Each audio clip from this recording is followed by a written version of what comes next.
ಒಂದು ಸಣ್ಣ ಹಳ್ಳಿಯಲ್ಲಿ ರಾಮು ಎಂಬ ಬಡ ಹುಡುಗನಿದ್ದ. ಅವನು ತುಂಬ ಬಡವನಾಗಿದ್ದರೂ ಅವನ ಕನಸುಗಳು ದೊಡ್ಡ ದೊಡ್ಡದಾಗಿದ್ದವು. ಅವನು ಪ್ರತಿದಿನ ಶಾಲೆಗೆ ಹೋಗುವಾಗ ದಾರಿ ಮಧ್ಯದಲ್ಲಿ ಸಿಗುವ ದೊಡ್ಡ ದೊಡ್ಡ ಮನೆಗಳನ್ನು, ಕಾರುಗಳನ್ನು ನೋಡಿ ಒಂದು ದಿನ ನಾನು ಕೂಡ ದೊಡ್ಡವನಾಗಬೇಕು ಎಂದು ತನ್ನ ಮನಸ್ಸಿನಲ್ಲಿ ಹೇಳಿಕೊಳ್ಳುತ್ತಿದ್ದ. ಒಂದು ದಿನ ಅವನ ಶಿಕ್ಷಕರು ಕೇಳಿದರು, ನಿನ್ನ ಕನಸೇನು ಎಂದು. ಆಗ ಅವನ ಎಲ್ಲ ಗೆಳೆಯರು ಅವನನ್ನು ನೋಡಿ ನಗುತ್ತಾರೆ.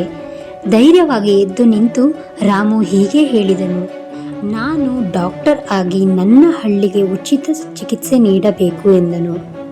ಆಗ ನಗುತ್ತಿದ್ದ ಗೆಳೆಯರೆಲ್ಲರೂ ಒಮ್ಮೆಲೆ ಮೌನರಾದರು. ಹೀಗೆ ವರ್ಷಗಳು ಕಳೆದವು. ಕಷ್ಟಪಟ್ಟು ಓದಿದ ರಾಮು ನಿಜವಾಗಿಯೂ ಡಾಕ್ಟರ್ ಆದ.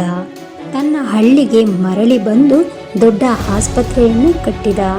ಆಗ ಅವನಿಗೆ ತಿಳಿಯಿತು, ಕನಸು ದೊಡ್ಡದಾದರೆ ಹಾದಿಯು ತಾನೇ ಸಿಗುತ್ತದೆ. ಈ ಕಥೆಯ ನೀತಿ, ಕಷ್ಟಪಟ್ಟರೆ ಕನಸುಗಳು ನಿಜವಾಗುತ್ತವೆ.